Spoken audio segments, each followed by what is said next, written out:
चिकित्साको प्रत्येक सम्पूर्ण विधि विधानहरू यसमा रहेको छ। कसरी ध्वनि उत्पादन गर्ने, कसरी रोगीलाई प्रसारण गर्ने र ध्वनि उत्पादन गरेर आफूले कसरी प्रसारण गर्ने, आफू स्वस्थ कसरी बन्ने र अरूलाई पनि स्वस्थ कसरी बनाउने भन्ने यावत कुराहरू यसमा लेखिएको छ।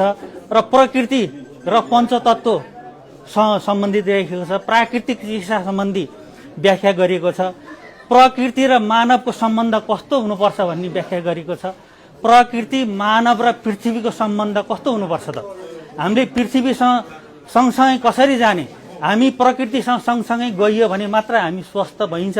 प्रकृतिको विरुद्ध गयौँ भने हामी स्वस्थ हुन सक्दैनौँ भन्ने यावत कुराहरू लेखिएको छ। र साउन्ड थेरापी र सिङ्गिङ बोल थेरापी सम्बन्धी विधि विधानहरू सम्पूर्ण यस पुस्तकमा पाउनुहुनेछ।